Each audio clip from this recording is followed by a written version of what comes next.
All right, Liz, how have you been making out during this crazy pandemic, quarantine? How's life going? Hey, Chris. Thanks for having me on, first of all. You're welcome. This is a real honor. Have it, I'll be honest, better than I thought.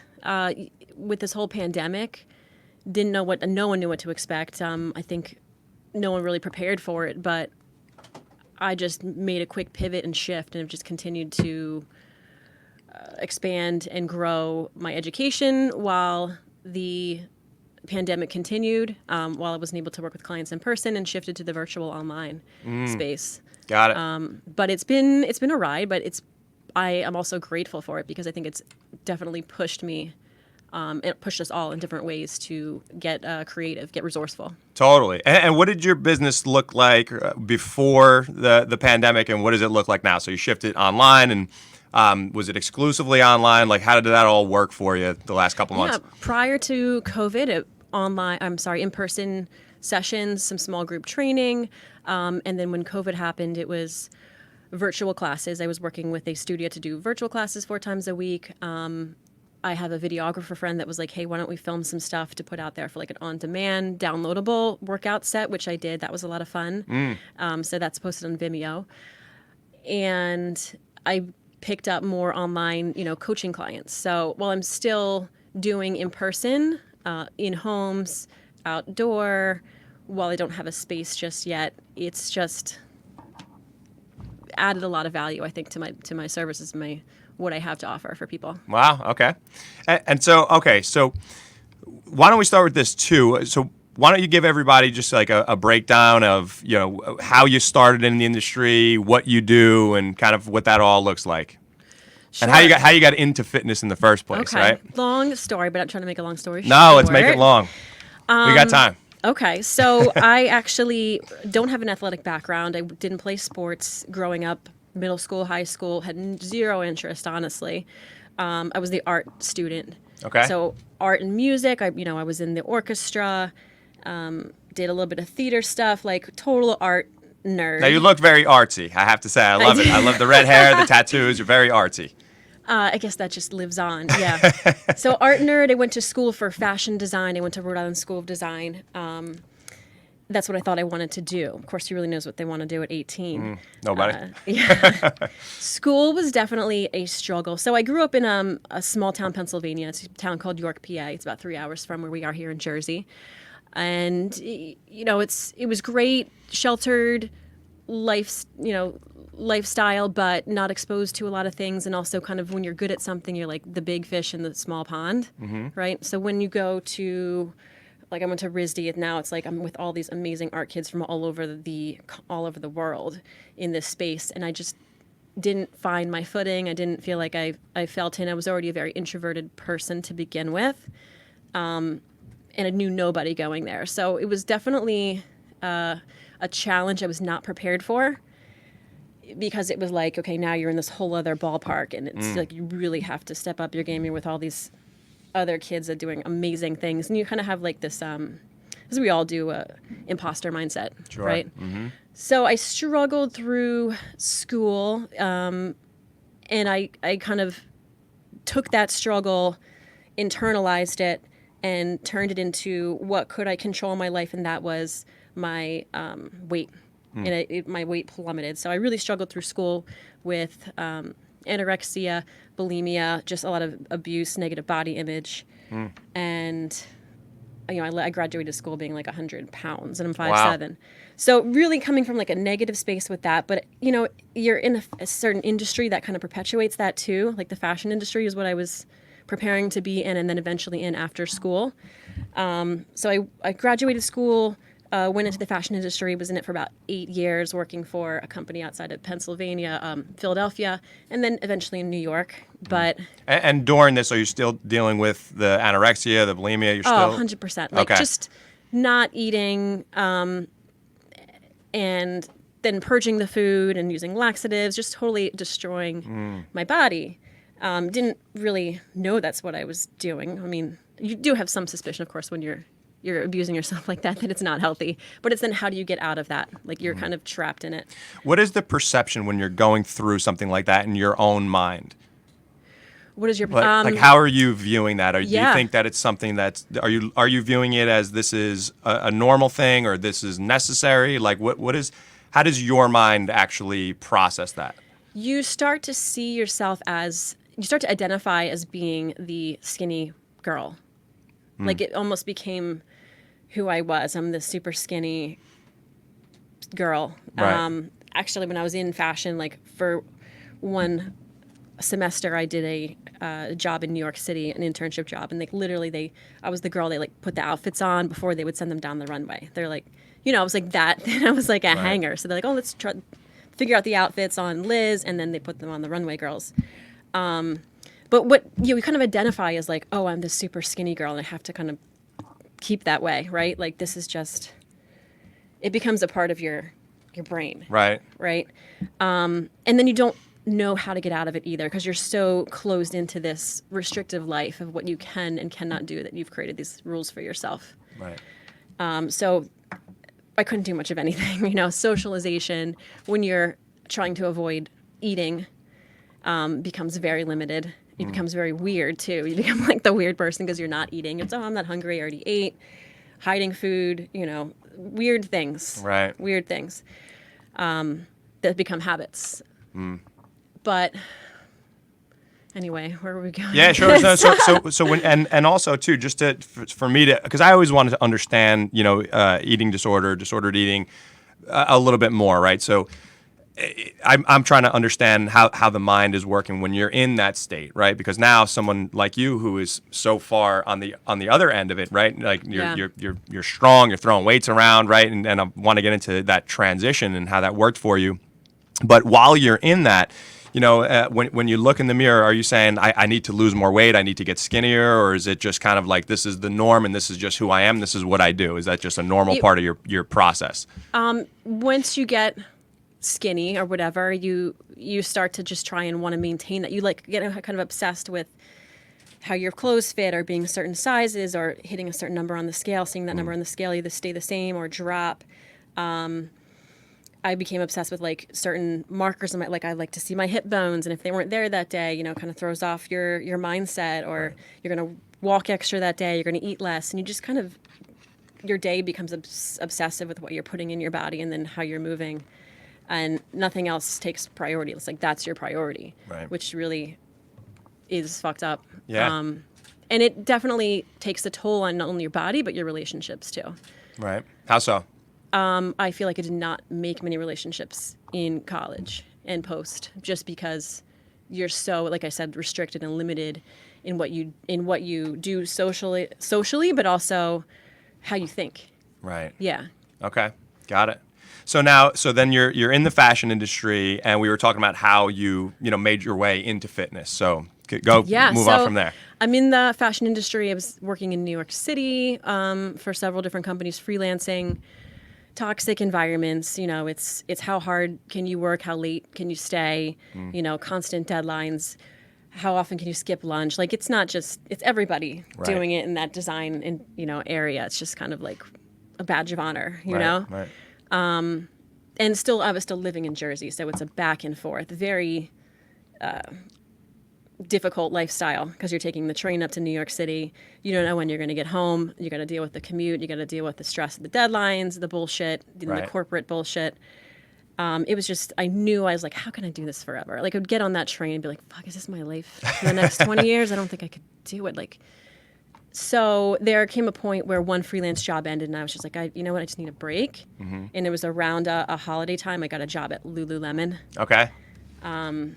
And I was like, I'll just do this for a season. How long ago is this? This was got to be 2014. Okay. Yeah.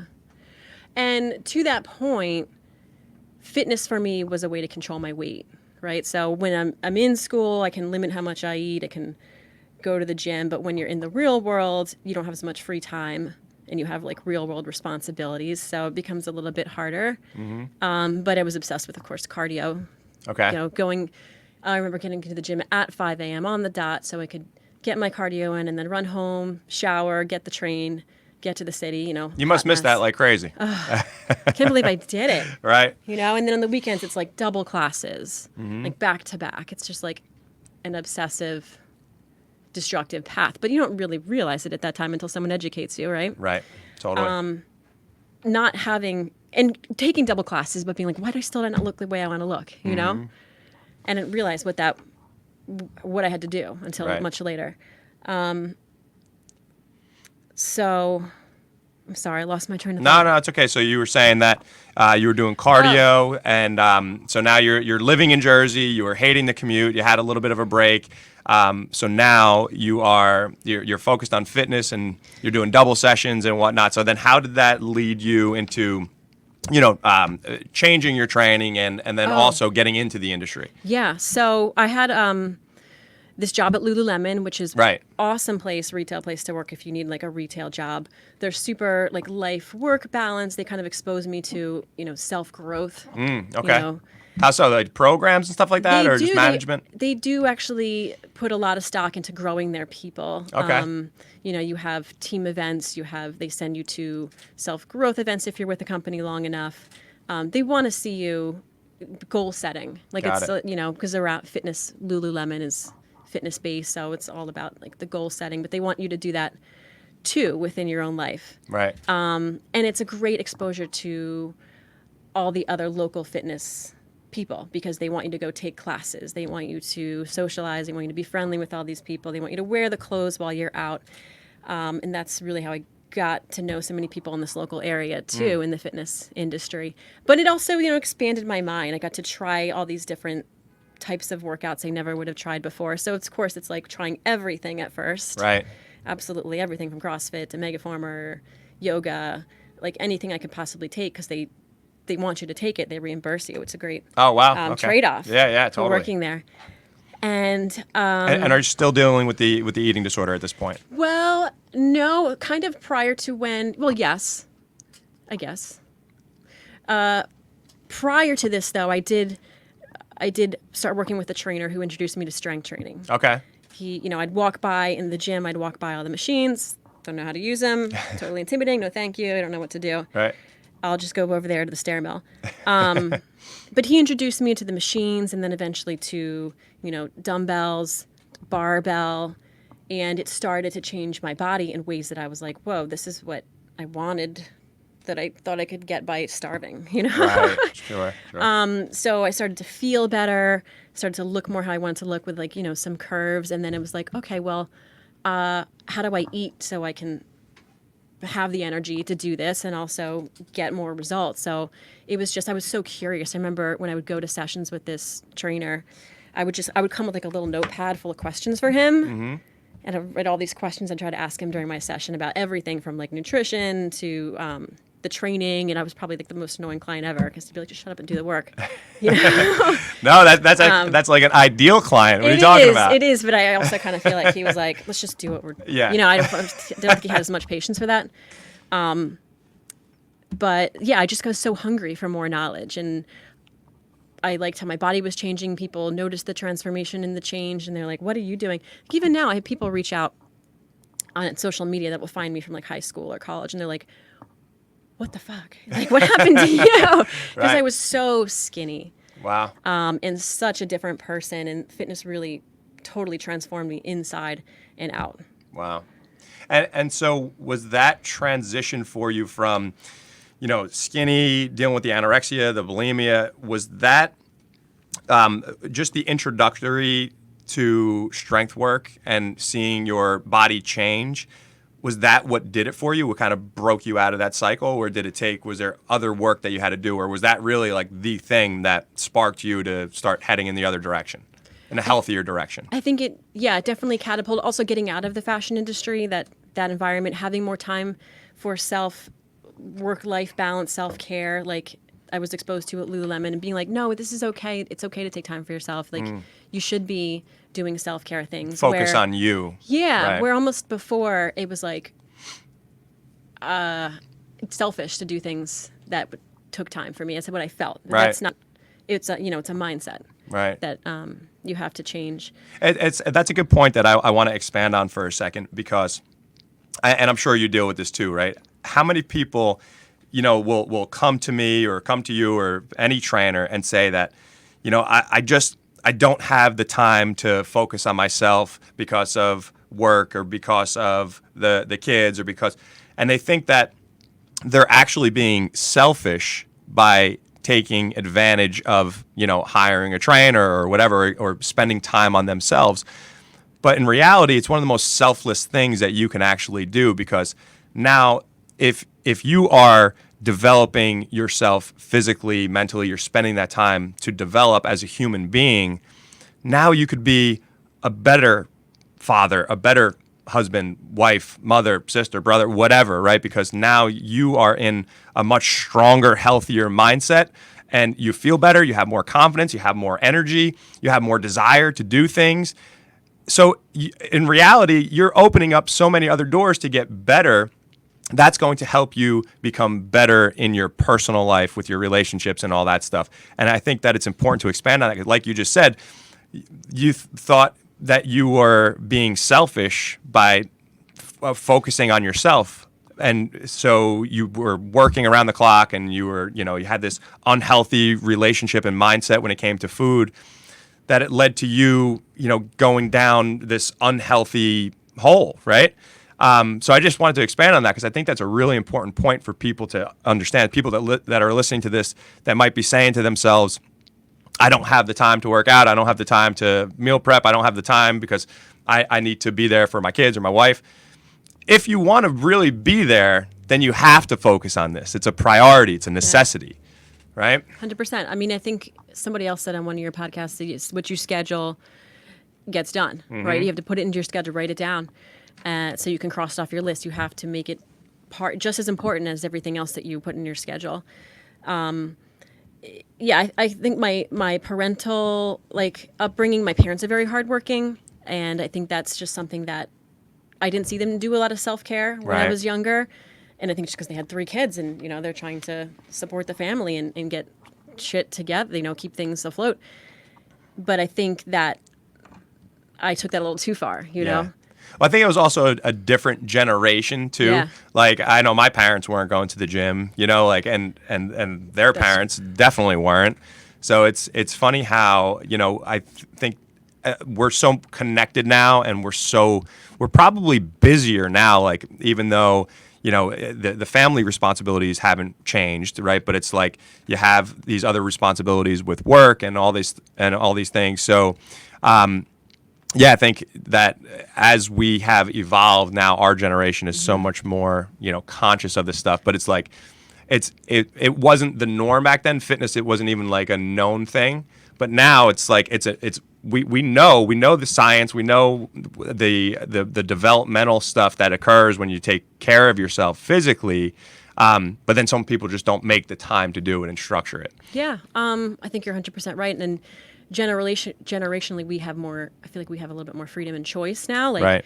I haven't had kids to this point. I'm in my mid 30s. I don't know if I will have children, but I almost feel like if I would have had them earlier, it's just because I would have thought I was supposed to have them. Sure. Yeah. And it's just the expectation and what you do. Mm-hmm. And I think our generation, especially with everything going on in the world, it's like, well, wait, do we really want to do this? Can we really actually support this?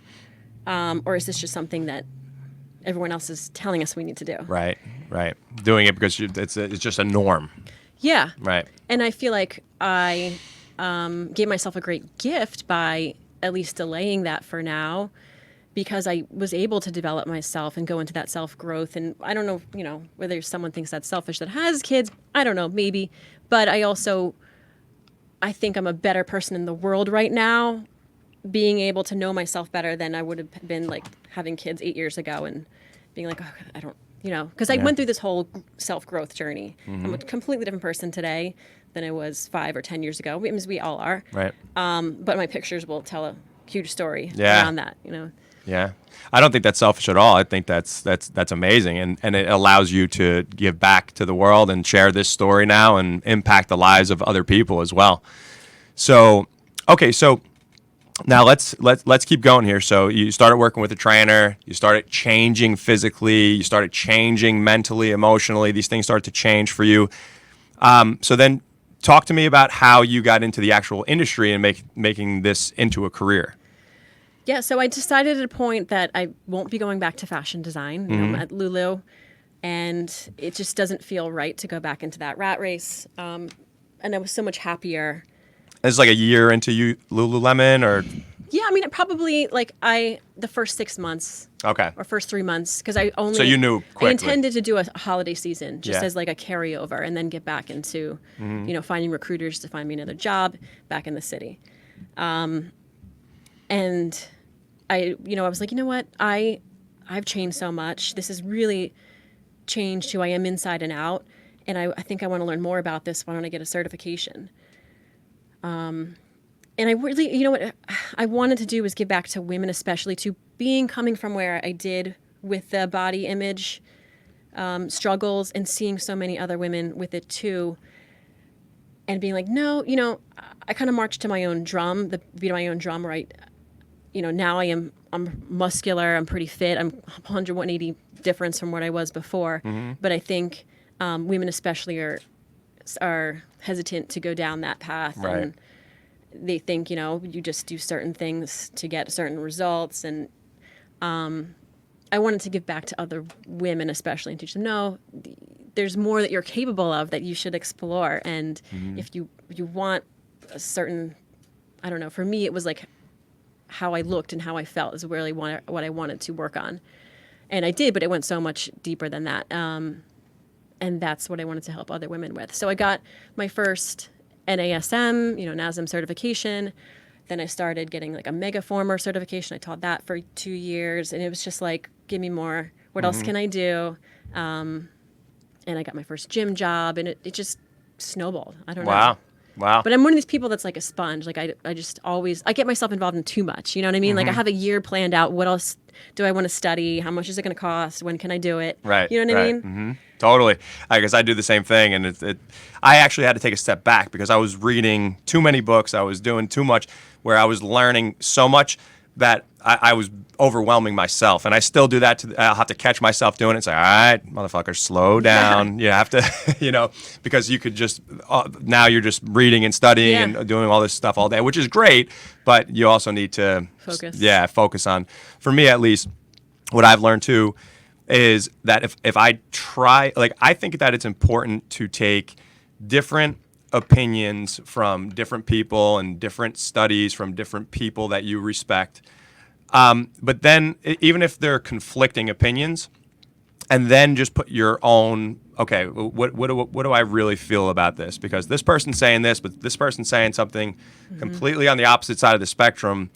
So over the years, you kind of just put this stuff together and form your own opinion on it. And if you do that too much, though, if you have 20 conflicting opinions, then your brain is scrambled by the time you're done reading all that shit too. So it's like, but for me, I feel like having 1, 2, 3 go-to people that you really learn from, and whatever. That's just how I kind of slowed myself down. So I wasn't reading all day and expanding on all that stuff all the time. But, so you started training. Now tell me about your training. So what does your training look like now, and how has that evolved over the years? Yeah, so I focus on strength training. I mean,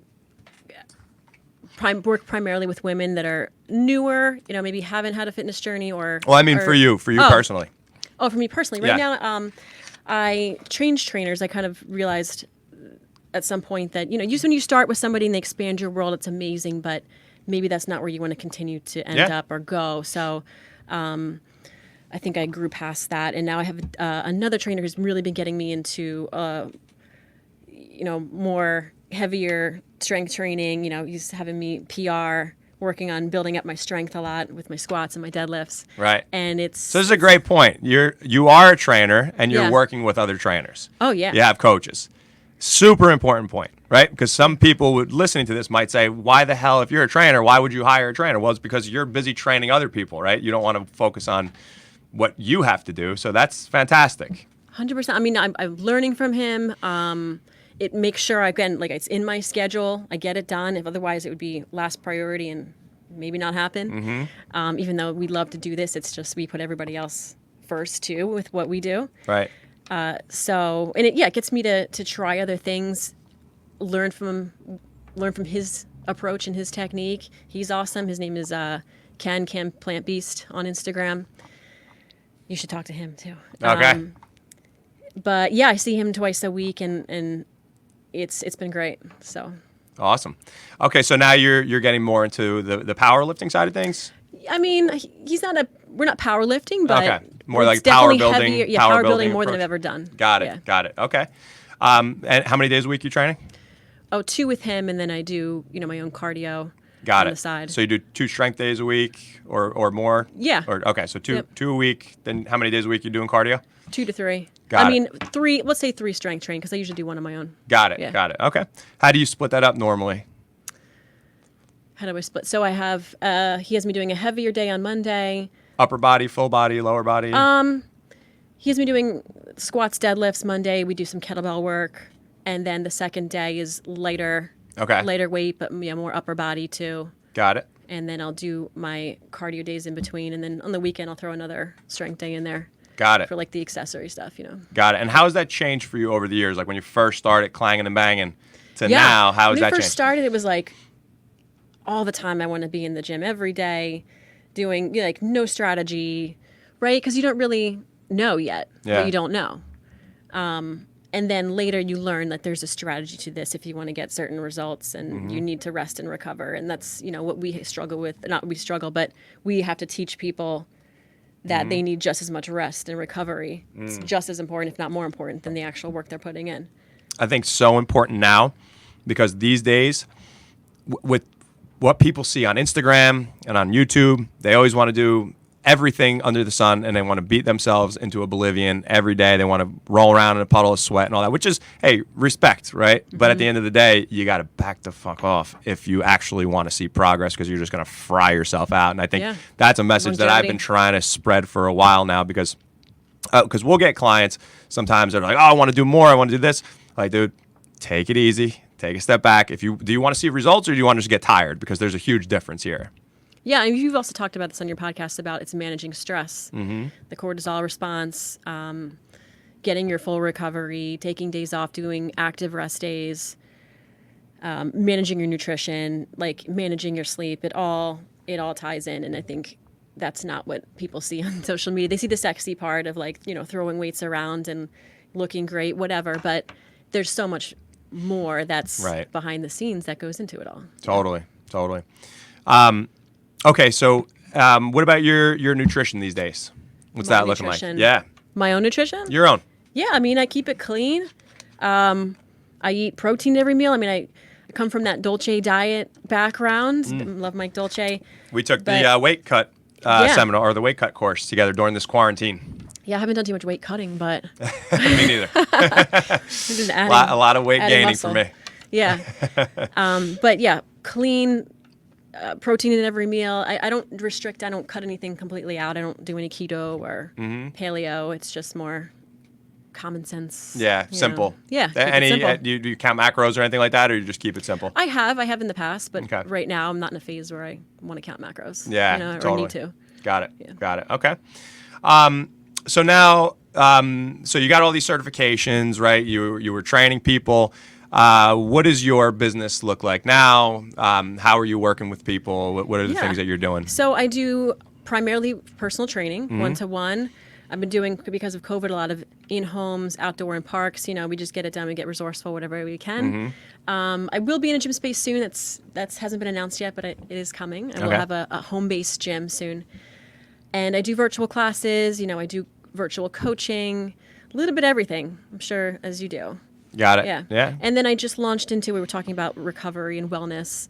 Something I thought would add a lot of value to my clients' existing is stretching. So I got a stretching certification. It's assisted passive stretching, and there's lots of different kinds of stretching out there. And I launched a stretch service, so I'm doing also exclusive stretch sessions. Got it. I wanted to ask you about that. So tell everybody what passive stretching is and kind of what you do there. Yeah, so passive stretching is when someone is like literally they do nothing. They're on the table, you're relaxed. The point is you're going to get a relaxation effect. You're going to lengthen your muscles, but it's done either post-workout or separate from a workout. It's not to get you ready for a workout. Like a dynamic stretch is when you're moving for your full ranges of motion.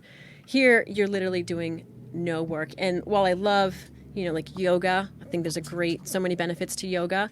Some people, if you go to take a class, if you're already very inflexible, the yoga class might not actually help you unless you have a great instructor that's really on top of it. Right. You could.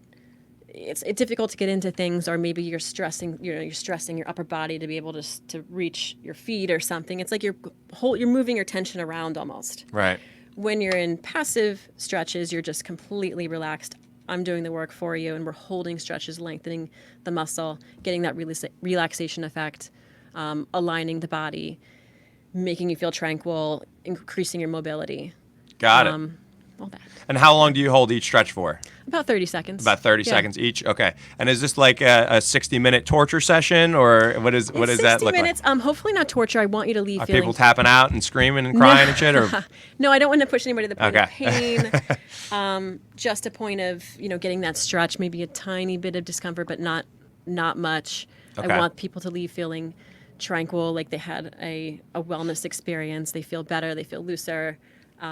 They sleep better. They're able to move better, because that's what it's all about. Is just for the longevity and being able to do what we love doing for a long time. And whether that's you're lifting at the gym on the weekends, or you're a soccer mom, or you have a desk job, like we all need this. Right. Yeah. Totally.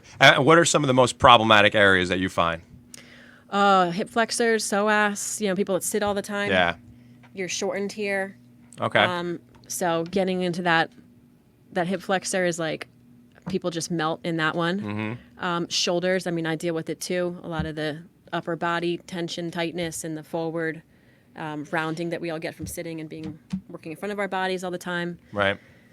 And calves always, Now, aside from getting stretched out by you, what are some tips that you can give everybody listening that they can do to work on their mobility, work on their hip flexors, or just are there certain things like if somebody listening to this is sitting the majority of the day, they are they're sitting in traffic on their commute, if they still have a commute, but sitting in traffic, then they're sitting in front of their computer screen all day. They're locked up, they're tight, maybe they're suffering from some back pain. Like, what are some tips that you can give them to help them get out of pain? First of all, sit in a comfortable chair properly. Like, be mindful of your posture in that chair. Second of all, get up. Don't be in your chair for hours at a time. I had a client yesterday, she was sitting all day. And as soon as I walked in the door, it's back pain. She was sitting all day, Right. like barely getting up. So set the timer every hour, get up for 5 minutes. You also use that opportunity to drink your water, take 5 minutes, walk around, stand up when you're talking on the phone. Don't just be in your chair if you can avoid that. If you're driving, it's a little bit different. You're going to have to stop and get out of the car. But yeah, there's stretches you could do at home, even if you're just spending 10 minutes a night. Who doesn't have 10 minutes a night to, they watch in front of the TV and veg, do a couple hip flexor stretches, back stretches, upper body. Right. It's a habit, right? Yeah. Like we talk about habits. It's something you have to create. Right. And it's not that like you want to do it. You're not going to want to do it, but you don't want to brush your teeth either, right? But you still do it. Right. Yeah. Right. It's just mobility hygiene. Just take care of that 100%. stuff. I always tell people too, like you said, stand up, sit down, stand up, go take a walk. Do something, but move.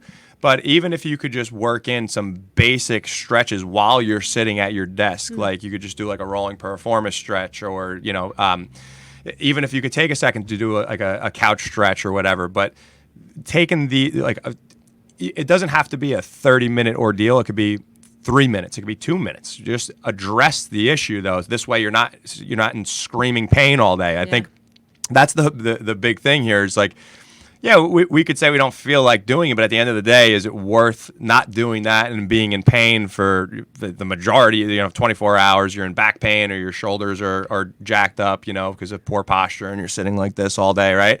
So just taking a few minutes to address that stuff throughout the day, I think, just like it is brushing your teeth, right?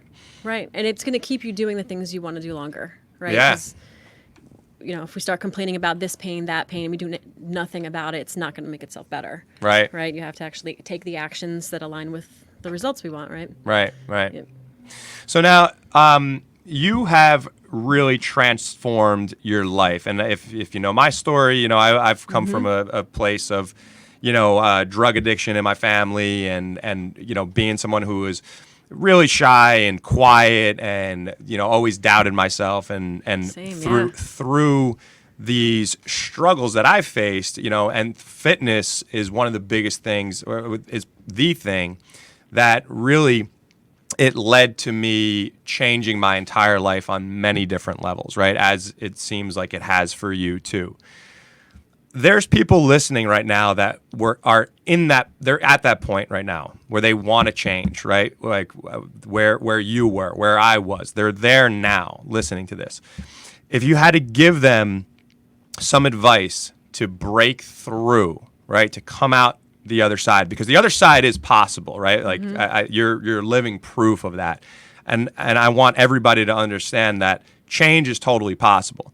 But it's not just going to happen, right? Like you're not just going to decide one day, or actually it starts with deciding, but you're not just going to wake up one day and everything's going to be different. You have to put in the work to change. So what in your life, through your experiences, let's define what that work actually means. Like, what is the work that needs to be done to get somebody from point A to point B? And this could be physically, mentally, emotionally, all the above. And I know it's a lot of ground to cover there, but just some bullet points maybe.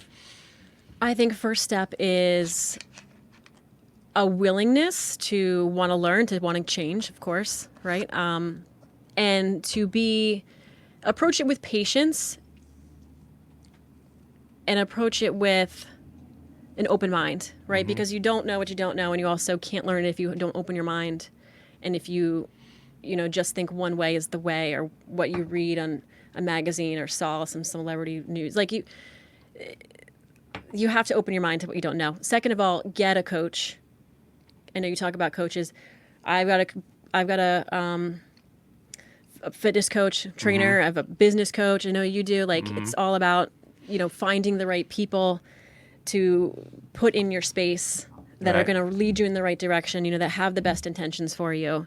That are educated, that know what they're doing, and then doing what they say, like taking the action steps, whether how small they are, because it's not going to be, like you said, it's not going to be an overnight instant transformation. It's the small steps. It's the habit building. It's as small as getting out of your chair, like you said, every hour, doing a couple stretches. Start there.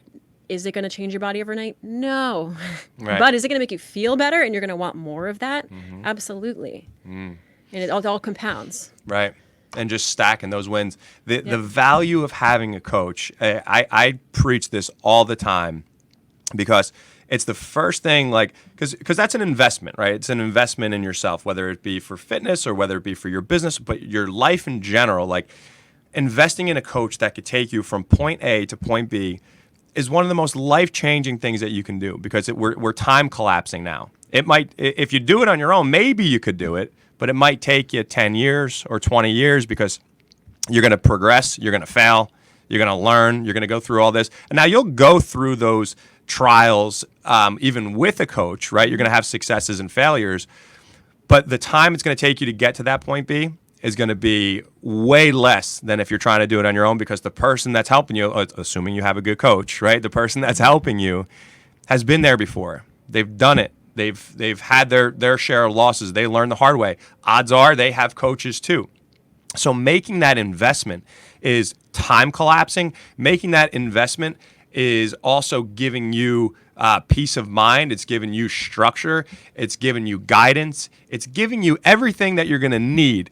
So when people say, I can't afford that, or like, what would you say to those people who are saying right now, well, yeah, I can't afford a coach? Because what I'll say, and not to answer the question for you, but what I'll say is, fine, if you can't afford it right now, figure out a way that you could afford it 6 months from now, a year from now. But in the meantime, find a lower level program that they might offer, right? Because if you can't afford a 12-month mentorship, maybe you start with an online program, or maybe you go to one of their seminars or courses, right? Yeah, it might cost you a couple $1,000s. But at the end of the day, it's going to, if it's business, it's going to make you more money. If it's fitness, you're going to lose the body fat, you're going to build the muscle, you're going to change your life. So whatever it is, whatever you're hiring this coach for, we're really shortening the time it's going to take you to get to where you want to be. And that is worth every fucking penny. But go ahead. You answer the question. I agree 100%. It is an investment. You're putting this money in having the good faith that you're getting more back in the long run. So whether it's business, it's going to grow. When you're putting down that money to say, yes, I'm doing this, that already is a commitment to yourself. Like you're already on a higher level being like, all right, I'm putting it all on the line. I better do this now. I better follow through. So that's already going to push you.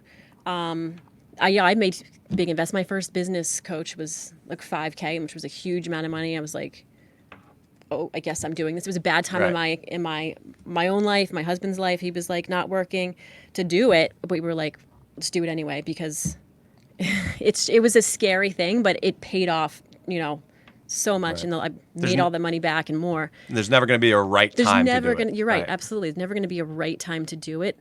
If you stop waiting for a perfect, just take the messy action. Right. And don't go into debt doing it. Right. Try not to, if you're already in debt, like try not to be increasing and adding to that. Do it a financially responsible way. Mm-hmm. And if you said, like, as you said, like a lower program, a lot of good coaches offer different entry level programs that work up to their higher level investments. See, I'm gonna disagree with you there, Liz. What? Because what I'll tell people too, like, so yeah, you don't want to be irresponsible and go into debt, right? But I did take on the debt for myself when I made my investment. I'm like, the debt I'll work this out, right? Mm-hmm. Because this is going to help me grow and make more money and grow my business and help more people and do all these things. So if it's going to get you to a result, a desired outcome that you want that could potentially change your life, fair, physically, mentally, financially, whatever it is, I will say, hey, pull the trigger on it because now you're fucking paying attention. Now we're going to get you there. If you don't make that investment and you say, I don't want to get into debt or whatever, and then you're waiting for the right time, like, all right, I'm going to wait a year, but now you're just prolonging a year or 2 years or whatever. So again, maybe your debt might be $1,000, $2,000, $5,000, right? If you don't want to make a $50,000 or $20,000 or $30,000 commitment, but at least you're paying for something. If that means going to debt a little bit, fucking pull the trigger on it. That's what I'll say, at least. That's my advice. But maybe I'm crazy. I think that's fair too.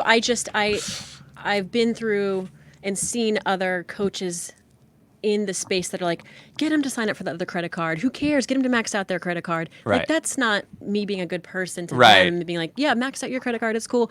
Like, I wouldn't want to do that to somebody, put that in that situation. Totally. If it's manageable for you, yeah, great. Right. Do it. If you, but what's also great about making investments and take on a fitness journey is that you build the self-efficacy, right? You build this like belief in yourself once you do things that you didn't think were possible for you before. 100%. Totally. And that's just, that also is a compounding effect. You're like, oh, I did that, I can do that too. Or maybe, you know what I mean? Yeah, totally. Just opening up other doors.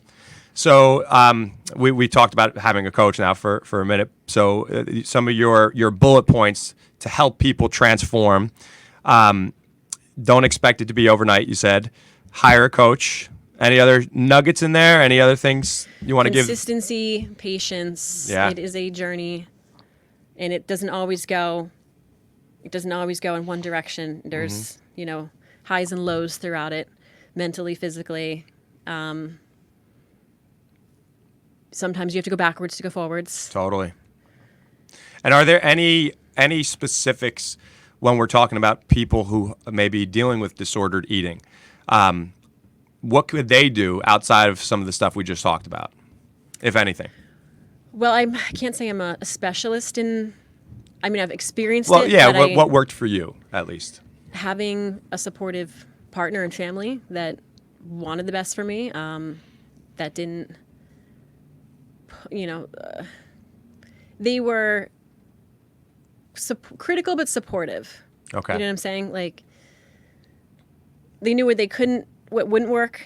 Right. With their approach. Like, I couldn't tell you how many people, when I was in the worst of it in college, would pull me aside. Like, the nurse's office in the college called me and they're like, are you okay? Like, the head of my department, are you okay? Is everything okay? Is there anything we can do for you? Like, my roommate, like, they all kind of pulled me aside in different ways and tried to have this intervention type of thing in their own ways, which I wasn't open to hearing it. I was like, yeah, everything's great. I'm fine. I'm just busy. Right. I'm just stressed out. I'm busy. which is lie. Like I knew something wasn't right. Right. So what else? What can they do? Just open up your mind. Realize what you're. I think what the turning point for me was realizing that I was living in this little box, and how was I ever going to get out of it? Like I was seeing lives play out of my friends and my coworkers, and being like, look at all this amazing things that they're doing, but I can't do it. But why not? Oh, because I told myself I can't do all these things. You know what I mean? Like, I just realized it was all fear-based. It was the narrative that you were writing for yourself. Exactly. And it was like, well, because I can't go out and eat and drink, but whose rules are those?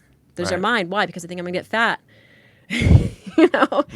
And it's a story that you make up for yourself. And then